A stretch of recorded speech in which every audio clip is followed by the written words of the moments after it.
Oh, that's right. You weren't on the male role models, so now you can be Yeah. on the female role models. You can be on the females, dude. You can be on the females. Hey, welcome back to Anime Casuals. I'm Lucky. Here I go! This hand of mine is burning red! And I'm Michael. Realize the only ones who should kill are those who are prepared to be killed. Johnny. Your darkness swallowed up my son? Who decided that? Erupting! Burning! Now all of you. Die.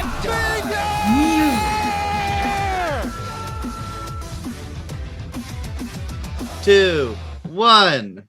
Hey, what's happening, everybody? Welcome back to Anime Casuals. I am Lucky. And I am back. And I'm Michael. I'm a Johnny. And we make up Anime Casuals. Let me mute my system here. Oh no, I turned it. Oh my god, I turned the volume back on. Okay, you'll have to excuse me for a second. I'm playing a video game in the background, and I've been addicted to it for a while. But that's not what today's casual discussion is about. If you guys are new here, our casual discussions are kind of like Watch Mojo list without the production value, if you want to think about it that way. That's the best way I can describe it. But today's casual discussion, or Watch Mojo list without the production value, is going to be on female role models. Me and Johnny did male role models, like 2 weeks ago or something like that. So, yeah, now we got to talk about female role models, whatever criteria that may be. Obviously, role models is a little subjective, so whether they're your role models, whether they're role models to the characters in the series, yeah, we just roll with it, dude. So yeah, why don't I get us started off with pretty easy one for me. Actually, this was one of the first females that like popped up in my head. I was like, I gotta talk about Urza Scarlet Fairy Tail. I've always really enjoyed Urza just because she has this weird.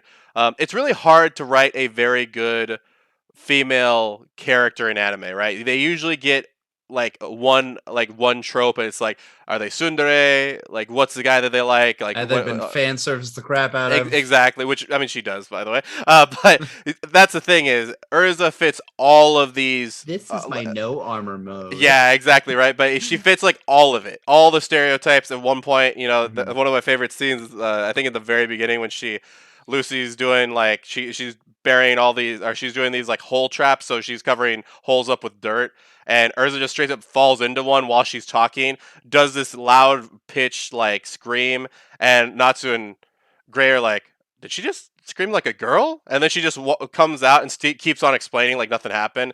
So she's got a goofy side to her, but she's also she's very much like the mother of like Natsu's group.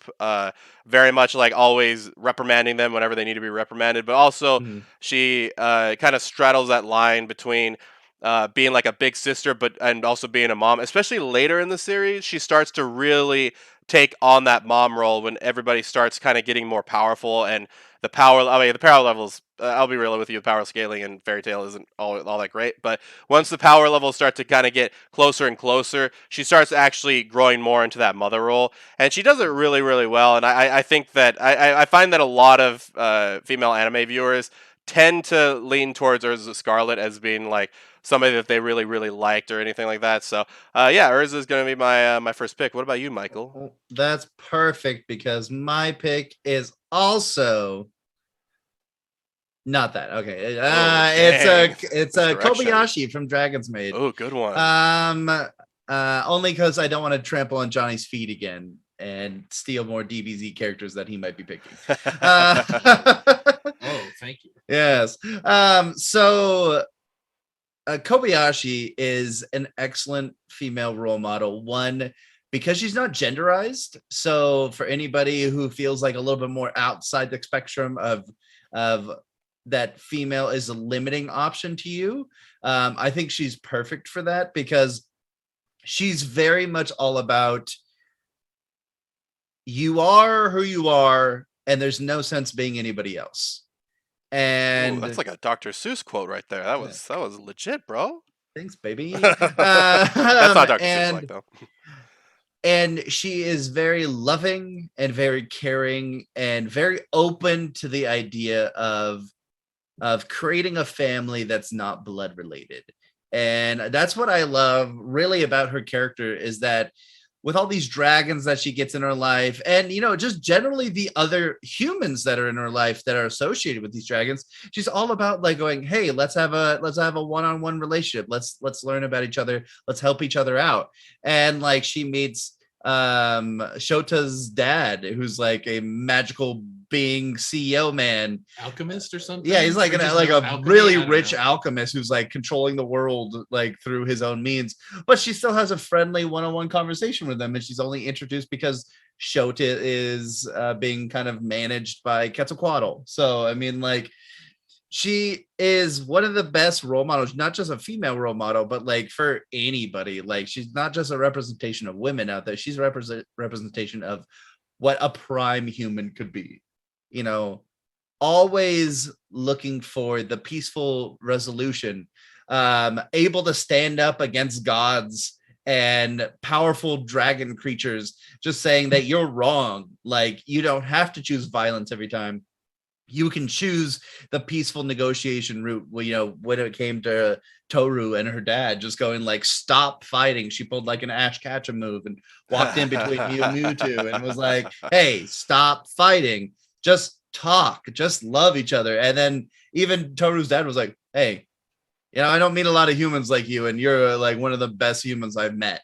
So I thank you for what you've done for my daughter.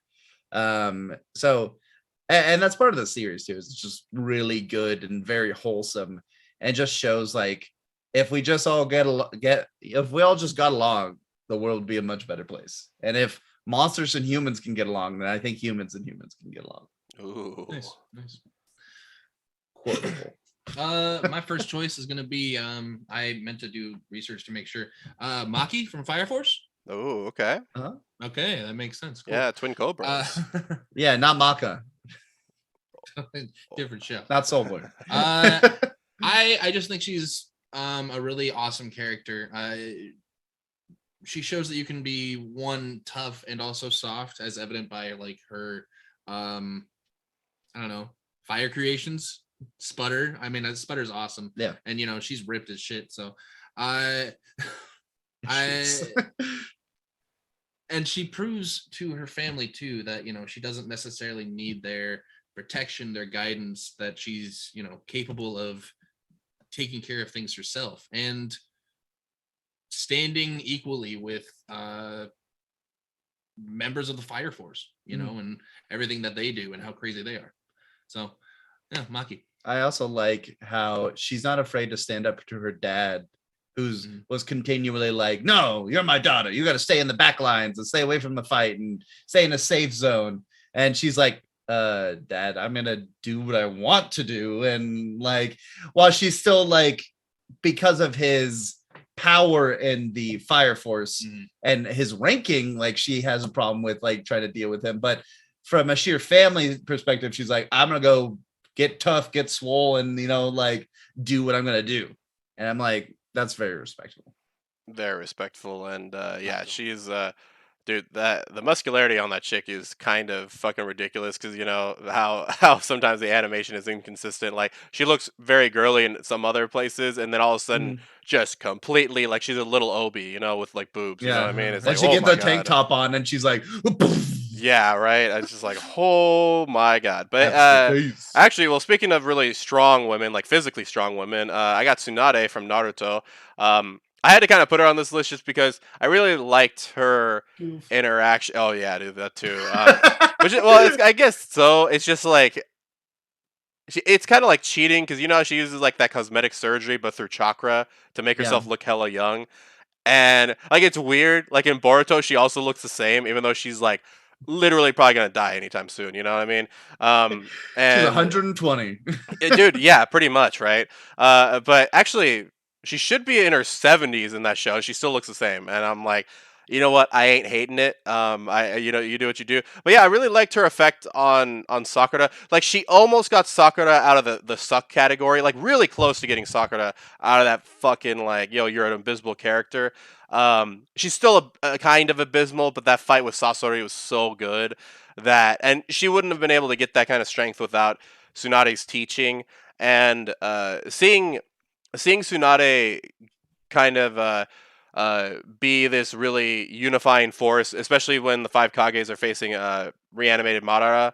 Like it's her that's kind of healing everybody, and she's just this overall badass character. But seeing how much like Naruto learns from her, how much Sakura learns from her, and just seeing how much she actually cares about Konoha. I mean, after going through her old gambling addiction kind of shit, seeing how like how good of a Kunoichi she is, and just how how much of that shinobi spirit or the will of fire that she has that they're always so famous for. I Yeah, the will of fire. I just really I just really enjoyed watching that, and I think that a lot of a lot of like women can learn from her in the sense of that even though she's very very old, she had and she you could still be very fit. It reminds me of have you guys ever seen those like older women who deadlift and they're deadlifting like fucking plates, dude? And I'm just Yeah. sitting there like, you fucking go, dude. Like Yeah. that's what it's kind of reminds me of, like whenever she like the first time she fucking flicks Naruto's head and he goes flying. It's like Yeah. that's fucking dope. But yeah, so Tsunade's Yeah. my next pick. In a similar fashion, like just thinking about strong women, Strong and then grandmas. I'll go to like a perfect representation of a human. Like after this, I'm gonna go with Nobara Kugisaki Oh, from nice. Jujutsu Kaisen. Yeah. I have thought she's a great female role model ever since she uttered like the words where she's like, "I am proud of myself, and I don't need anybody to like naysay me." And with like it was like in the battle and like with the ninth or 10th episode, where she was battling like the girl in the broom, and like the girl in the broom was like, well, women have to be like cute and strong at the same time to get through life, and if you're not both of those things, that you're not going to get anything. And then Kugisaki was like, she's like, I'm proud of myself and who I am, and I don't need, and I think I look beautiful just the way I am. And I'm like, yeah, you say it, girl, you say it, you tell everybody to fuck off, because you are strong and independent, and you don't need no man, because you just got yourself, and that's what's important. And everything that she is, like that, she's just so confident with who she is that she just like, she likes to be fashionable just because, like, or to go visit places just to have fun with it. And she really doesn't take shit, because she's just like, whoever I am, the first person I want to impress is myself. And I want to be happy with myself first of all, and then everybody else comes second. And I'm like, what a great representation of, self-confidence and self-love that I feel like not just women out in the world, but like everybody struggles with, is making sure you're happy with yourself first over other people. I know I struggle with that. So she's just a great human being as she is and who she is. I concur. Cough. The So Johnny my next cough. one, she's not perfect, but I'm gonna go with Bulma. Ooh, good one. I think she is a testament to dedication and perseverance, and just ingenuity. I don't know. She leaves, her home at a very young age, and she kind of just fends for herself for a good while. I mean, okay, sure, Goku's there, but he's a kid, whatever. And then even going as far extreme as, she does not give up, and instead of dealing with the future or with her, current predicaments, she invents a time machine and says, no, we're going to change this. We're going to fix this, and sends Trunks off, and, he fixes everything eventually. But man, I don't know. She's crazy. She tamed Vegeta too. I mean, she's done a lot of crazy things, and she's really, she's not going to be pushed around. So I think that's some good qualities. Johnny, I think you're forgetting her one like big ball move that she did, where she screamed at Beerus. Oh, that's true.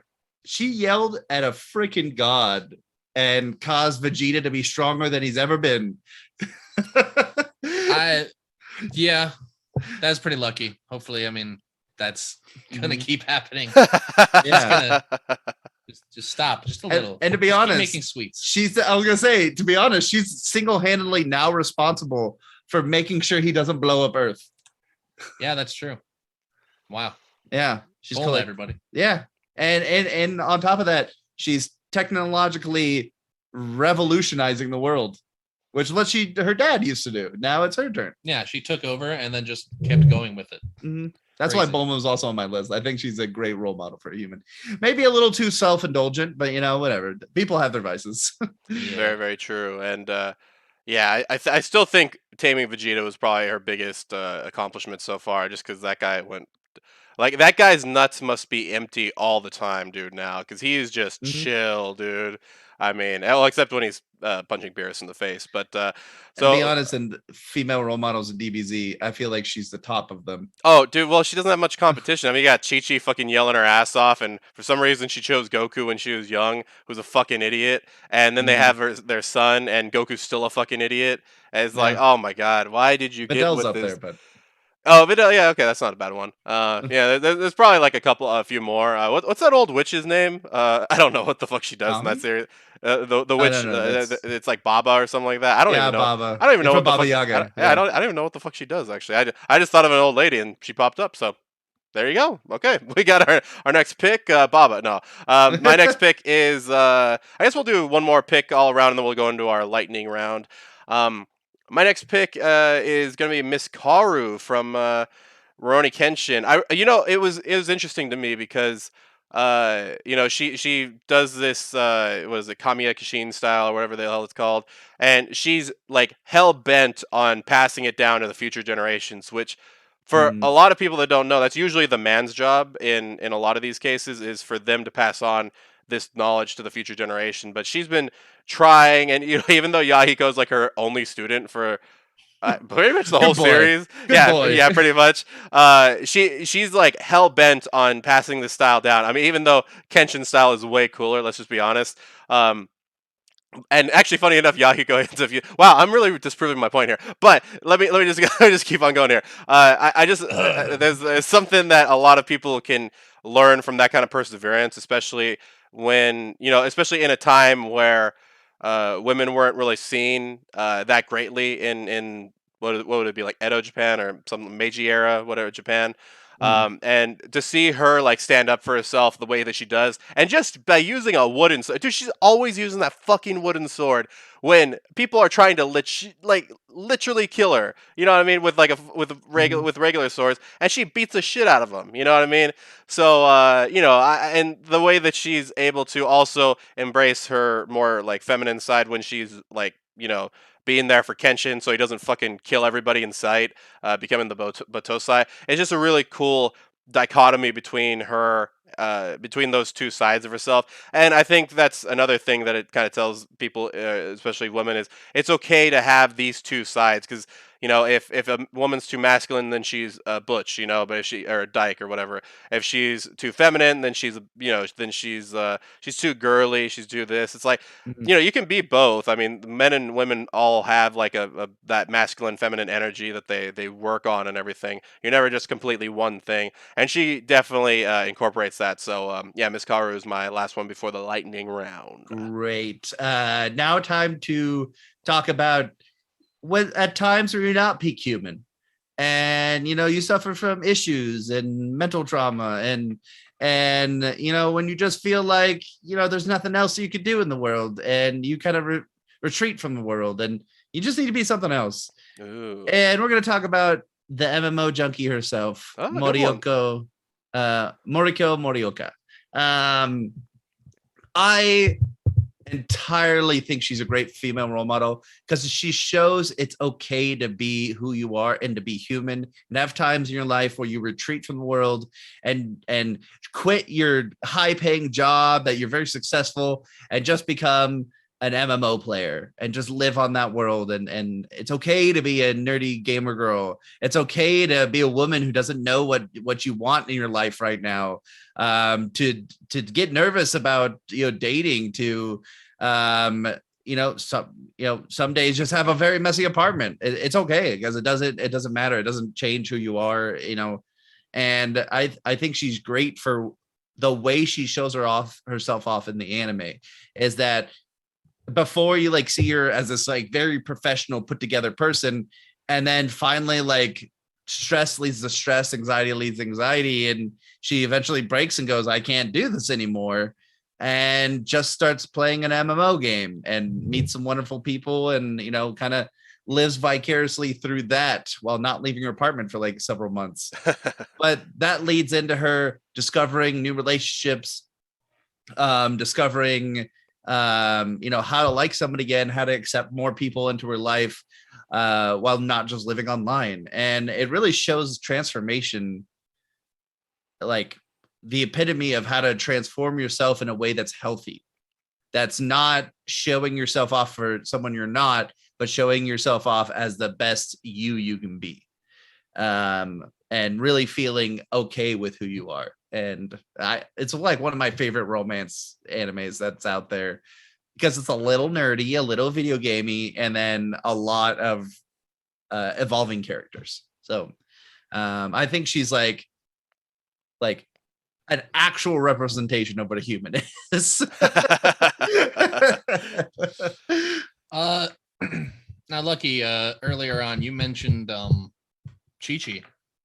Oh. So I was actually going with another pick, but I'm gonna go with Chi-Chi on this one. Okay, okay. Let's hear it. I'm sorry, we're gonna have to cut this off. Yeah, right. Lightning round. So Chi-Chi is actually, I think, a pretty good role model. I mean, she is.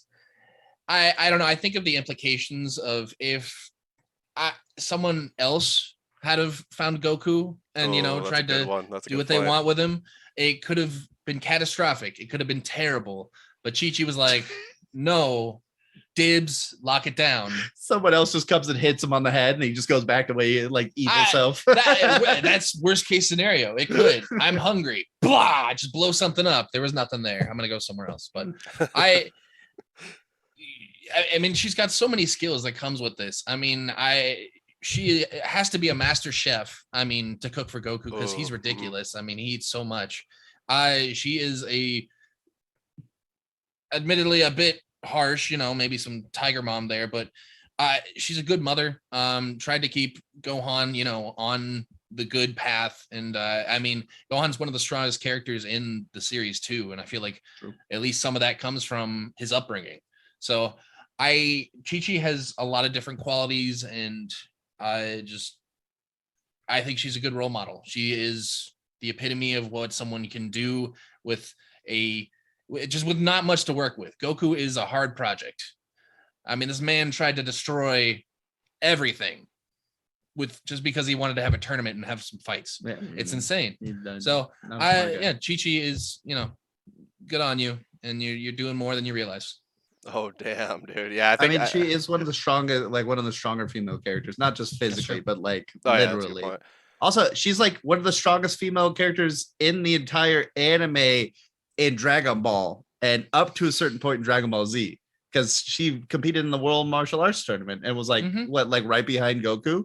Yeah. It might have been like the last time she did it though. Yeah. Well, I mean, like not anymore. But I mean, also in Dragon Ball Super, there's like a bunch of female characters that are way stronger than like people like Krillin, who's the strongest human in the world. So I was gonna say, I wonder who would win, Krillin or Chi-Chi. I mean, Krillin can do some crazy stuff, but Chi-Chi's scary. She just goes, Krillin, you got no nose. He's like, no, my mental anxiety. Some terrible mother strength. I don't know. Anyway. Oh man, yeah, and I think the main reason why I was shitting on her is because women, you do not want to choose a Goku. That was the only reason. Like that bad is decision. That is, like Johnny said, that is a hard project. So let's go into our lightning round here. Let me see. We got Izumi from Full Metal Alchemist and Full Metal Alchemist Brotherhood. She was the one that taught Ed and Al transmutation and all that kind of stuff. So seeing her don't resurrect your baby though. Yeah, that was a little strange in the newer one, but in the older one. Or anybody. But yeah, dude, freaking Izumi, I just really like her personality. Also, her husband is fucking awesome, dude. That guy is like my role model, dude. I just want to be fat, but like ripped as shit, dude. You want big dad bod. I want big dad bod, and I want the arms to go with it. You know what I mean? So yeah, I love Izumi. Toru from Fruits Basket. Just overall shows that loving side, despite the fact that all of the people around her are fucking crazy. And actually, that's kind of the main appeal about her is everybody around her is so fucking crazy that she has to like calm everybody down and still live her life. And she's just such a hard worker as well. Um, Mhm. Kyoko from Skip Beat. Oh my god, dude. Actually, I'm surprised she wasn't one of my main characters. I think I forgot about her because I don't have my glasses on. It's really hard to read this. But Women's History Month. yeah, it was, Woo! dude. She was, dude. This girl gets fucking dumped hard by her idol of a boyfriend. He's actually like becoming like a idol, and she decides instead of like, hey, you know what? I'm just gonna take this. I'm gonna just go walk away. She cuts her hair, fucking tries to become an idol herself, and it gets pretty far, at least from the first season, and gets into the same agency as his main competitor, who's beating the shit out of him. Like, bro, I love Kyoko so much. She does not take that shit laying down. And then Haruhi from Oran High School Host Club, just oh, Hey. such a prime example of of like weird characters around her, and she still has to kind of keep that. Because you know, if I were around those kinds of people, I think I would go fucking crazy after a while. But Mhm. just seeing and also seeing from her home life everything that's happened to her, but she still keeps it together, and she's still the what is Paul? What's the word that Paul used? Oh, she's the glue. She's the glue that keeps everything together. So yeah, She's that's the my last one. frosting on the cake. Frosting on the they don't want to be frosting on Oh, that cake, bro. one of mine was Haruhi. Mhm. Obviously, she's a great character, and the way that she goes, "Oh my god, I broke it like a $10,000 vase, and my family has no money." And then all the guys were like, this will be a good way to swindle her into being part of the club, even though we can easily afford that vase and to buy like 27 more of Easily. them. But you just talked about her. Hinata, power mom, strong female character. But I will admit, not a great character for the majority of Naruto. Yep. Like she becomes a great character with it, like a little bit before the pain arc, and then everything post the pain arc, like during and post the pain arc. Yep. Because before she's just kind of like a love struck female that like she has no backstory, like is not there. It's all about Neji, and then finally she's just like, kill Neji. No. what? Why would you say that, Johnny? Nobody could kill Neji. But after she starts developing as a character, like she's so strong, and I think my favorite moment is when she defends Naruto. Mm, And she's that's a just great like, moment. she's just like doing the lion fist and just like really showing how strong her clan is, and she is, while she's been like quiet like the entire time.